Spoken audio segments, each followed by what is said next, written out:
Assalamualaikum warahmatullahi wabarakatuh. Alhamdulillahirabbil alamin. Alhamdulillahilladzi hadana li hadza wa ma kunna linahtadiya laula an hadanallah.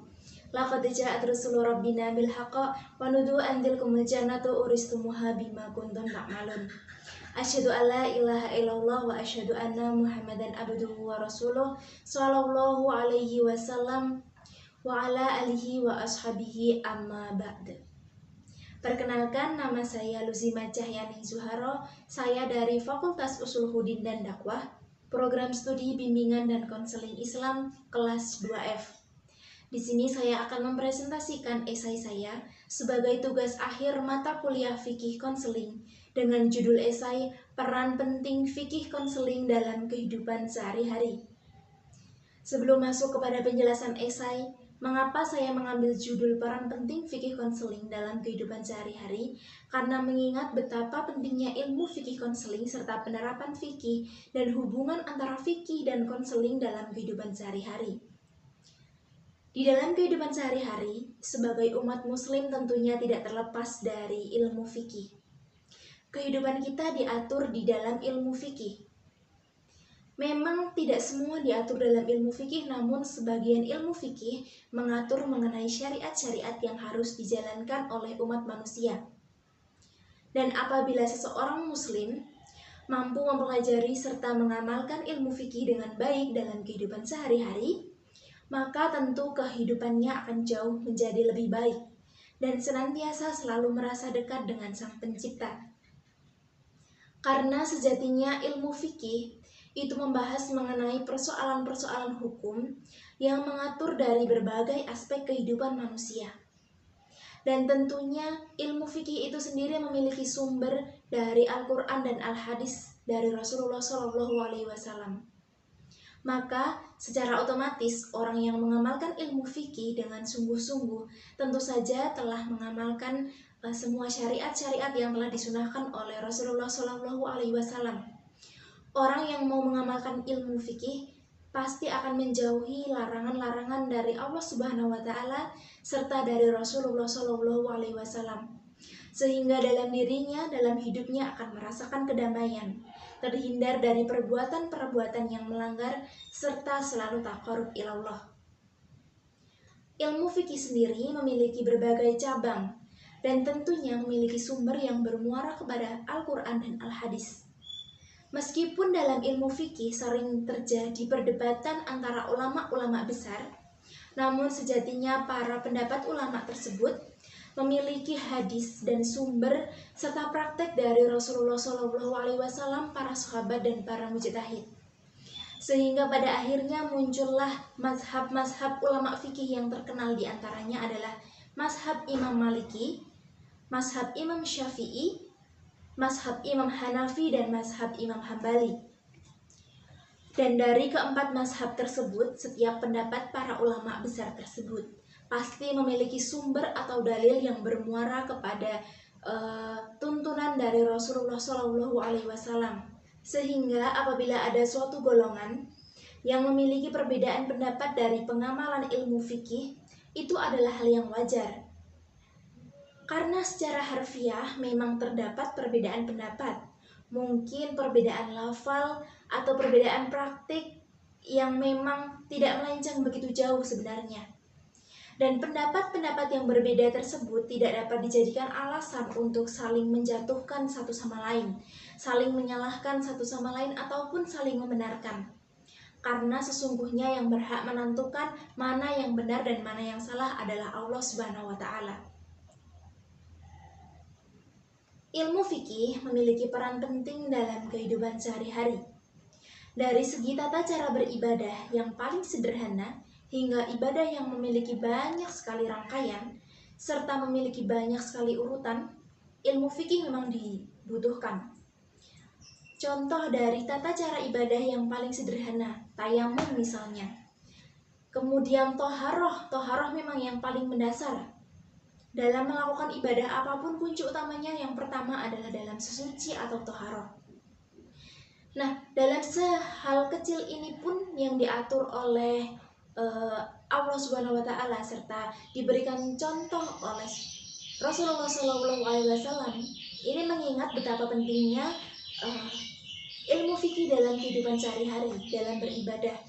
Sehingga apabila memang ilmu fikih ini diterapkan dengan baik, dipraktekkan dengan baik, tentu akan terjadi keselarasan hidup. Hidupnya akan terasa lebih tenang dan senantiasa selalu mendekat, bertakwa dan bertawakal kepada Allah. Pengaruh penerapan ilmu fikih juga memberikan dampak yang baik bagi masyarakat. Dan dampak tersebut juga akan terlihat lebih jelas apabila seseorang mampu mengamalkan ilmu-ilmu fikih ke dalam kehidupan sehari-hari. Mempelajari dan mengamalkan ilmu fikih akan memberikan pengetahuan secara lebih mendalam mengenai berbagai aturan, syariat, kewajiban, serta tanggung jawab manusia terhadap Allah Subhanahu wa taala. Telah disebutkan bahwa tugas manusia diciptakan di dunia, tujuan manusia diciptakan di dunia tidak lain hanyalah untuk beribadah kepada Allah. Berarti tanggung jawab kita sebagai manusia di dunia adalah senantiasa selalu beribadah kepada Allah. Dan salah satunya adalah dengan mengamalkan ilmu-ilmu fikih yang telah kita pelajari dalam jenjang-jenjang pendidikan. Dengan mempelajari ilmu fikih dan mengamalkan ilmu fikih, maka tata cara beribadah kita, tata cara dalam bermuamalah kita pasti akan menjadi lebih runtut dan sesuai dengan aturan Allah Subhanahu wa taala serta sesuai dengan sunnah Rasulullah Shallallahu alaihi wasallam, sehingga dalam menjalankan kehidupan akan menjadi lebih memahami mana yang baik dan mana yang buruk, mana yang halal dan mana yang haram, mana yang batal dan mana yang batil. Umar bin Khattab radhiyallahu anhu pernah berkata, "Janganlah jual beli di pasarku kecuali orang yang tahu fikih." Maksud dari Umar bin Khattab radhiyallahu anhu berkata demikian bahwa karena orang yang tahu ilmu fikih pasti tidak akan terjerumus pada muamalah yang tidak sah dan pasti tidak akan terjerumus dalam muamalah yang haram. Orang yang mengamalkan ilmu fikih pasti lebih mengetahui hukum-hukum syariat, sehingga dalam hidupnya akan lebih bermanfaat bagi orang lain. Terlebih lagi, jika orang yang sudah memiliki ilmu fikih, kemudian mengamalkannya dengan baik dan sesuai syariat, maka akan menjadi penggerak orang lain dalam melakukan kebaikan dan dalam melakukan syariat sesuai tuntunan oleh Allah Subhanahu wa taala dan Rasulullah Shallallahu alaihi wasallam. Maksud dari apabila kita mengamalkan ilmu fikih mampu menjadi penggerak orang lain adalah ketika kita melakukan suatu amal kebaikan dengan benar, maka orang lain tentu akan tergerak hatinya juga ingin mengikuti hal yang benar tersebut. Namun perlu diketahui bahwa kita juga harus tetap menjaga niat kita supaya niat karena Allah. Sehingga ketika kita menjalankan ibadah senantiasa bertakwa kepada Allah, bertawakal kepada Allah dan niatnya tidak pernah salah. Sehingga apa yang kita lakukan senantiasa murni mencari ridho dari Allah. Pada kehidupan sehari-hari tidak sedikit dijumpai kemaksiatan-kemaksiatan yang masih dilakukan oleh umat manusia. Dan dampak dari adanya perbuatan maksiat tersebut adalah semakin jauhnya hubungan antara Allah Subhanahu wa taala dengan hambanya. Bisa kita lihat sekarang banyak sekali kemaksiatan yang terjadi di kehidupan sehari-hari kita. Dan apabila kita telah melakukan kemaksiatan misalnya, maka kita akan merasa jauh dari Allah. Kita tidak akan mendekat kepada Allah. Dan jika kita melakukan kemaksiatan, contohnya meninggalkan sholat, otomatis hubungan antara Allah dan hambanya akan merasa lebih renggang. Sehingga ketika hambanya jauh kepada Allah, akan menimbulkan permasalahan-permasalahan pada diri manusia itu sendiri. Adapun problema atau permasalahan-permasalahan pada diri manusia yang disebabkan karena kurangnya komunikasi kepada Allah Subhanahu wa taala adalah seperti rasa cemas atau rasa khawatir. Kemudian juga akan merasa tidak sabar, tidak tentram hidupnya, tidak tenang, dan sering melakukan pelanggaran-pelanggaran. Maka dari itu inilah kaitannya antara fikih dengan konseling. Pentingnya fikih konseling dalam kehidupan sehari-hari ya di sini. Diperlukannya ilmu fikih konseling, penerapan fikih konseling dalam permasalahan-permasalahan dalam kehidupan sehari-hari. Dengan keadaan zaman saat ini yang kehidupannya semuanya serba instan, kurang memiliki kemampuan dalam persaingan hidup, kebebasan dan ketidakmampuan untuk menenangkan diri melalui agama menjadi pemicu banyaknya penyimpangan. Hal ini dikatakan oleh Mubarak 2002. Hingga akhirnya berakibat pada hilangnya kebahagiaan hidup. Dan apabila kebahagiaan hidup itu telah hilang, maka dalam diri manusia akan muncul permasalahan, yakni contohnya stres. Permasalahan-permasalahan yang muncul dalam kehidupan sehari-hari tentu saja membutuhkan penyelesaian. Penyelesaian tersebut baik dari dalam dirinya sendiri maupun melalui layanan konseling. Penyelesaian dari diri sendiri dapat dilakukan dengan senantiasa mendekatkan diri kepada Allah Subhanahu wa taala. Al-Qur'an adalah sumber dari bimbingan, nasihat dan obat dari segala permasalahan. Apabila kita memiliki permasalahan, maka kita sebagai umat muslim hendaknya kita mengambil air wudhu, kemudian membaca Al-Quran atau sholat 2 rakaat, kemudian meminta petunjuk kepada Allah.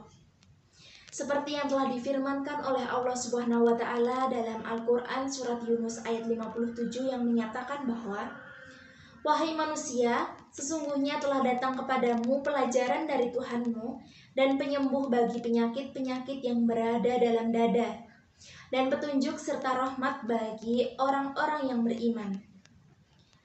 Maka dari itu salah satu implementasi pendekatan diri kepada Allah Subhanahu wa taala adalah dengan mengamalkan ilmu-ilmu fikih yang telah kita pelajari. Kemudian, apabila memang diperlukan adanya layanan konseling bantuan dari pihak luar, maka dapat diberlakukan konseling agama. Mengapa diberlakukan konseling agama? Karena Rama Julius dalam Arifin tahun 2008 mengatakan bahwa konseling agama berperan dalam kehidupan masyarakat, yaitu masyarakat beragama sebagai pendorong masyarakat dalam melakukan sesuatu, penentu arah dan tujuan, penyeleksi perbuatan yang akan dilakukan, dan sebagai penguji sikap dalam berbuat. Maka dari itu, dalam menyelesaikan masalah agama bisa juga diterapkan konseling Islam. Karena saat ini dalam layanan konseling Islam semakin dipentingkan kerohanian untuk kesejahteraan dan kesehatan konseli, sehingga telah berkembang kekuatan kelima konseling, yaitu konseling spiritual atau konseling spiritual teistik menurut Hayat tahun 2007. Menurut Burke dan kawan-kawan dalam Glading 2012, kerohanian dan agama adalah aspek yang signifikan dalam hidup manusia.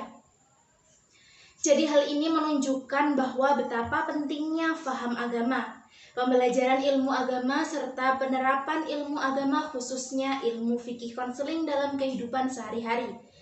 Di saat manusia merasa cemas, maka mendekatlah kepada Allah Subhanahu wa taala. Maka niscaya Allah akan menutup rasa cemas itu dengan ketenangan. Dan di saat manusia senantiasa mendekat kepada Allah Subhanahu wa taala, bertakwa serta bertawakal kepada Allah Subhanahu wa taala, maka secara otomatis manusia tersebut tidak akan melakukan perbuatan-perbuatan yang melanggar syariat hukum agama Islam. Dan apabila ilmu fikih yang telah dipelajari dalam kehidupan sehari-hari dapat diamalkan dengan baik, maka permasalahan yang muncul dari dalam diri sendiri maupun permasalahan yang muncul dari orang lain atau selain dari diri sendiri tentu dapat dihadapi dengan tenang dan sesuai dengan petunjuk dari Allah Subhanahu wa taala dan Rasulullah Shallallahu alaihi wasallam. Dan jika memang permasalahan yang ditimbulkan kurang bisa diselesaikan dengan baik, kurang bisa diselesaikan dengan diri sendiri dengan baik, maka bisa meminta bantuan kepada orang lain yang lebih memiliki solusi, yakni contohnya layanan konseling Islam. Sehingga apapun permasalahan yang kita hadapi, apa saja yang kita hadapi nantinya senantiasa memiliki solusi dan jawaban yang tepat dan selalu bersumber serta dari petunjuk Allah Subhanahu wa taala. Semua ini apabila dijalankan dengan baik, maka kehidupan sehari-hari akan merasa lebih tenang, lebih tentram, dan senantiasa akan selalu taqarrub ilallah. Baik, sekian presentasi esai dari saya. Apabila ada kurang dan lebihnya saya mohon maaf. Akhirul qauli hadza. Wassalamualaikum warahmatullahi wabarakatuh.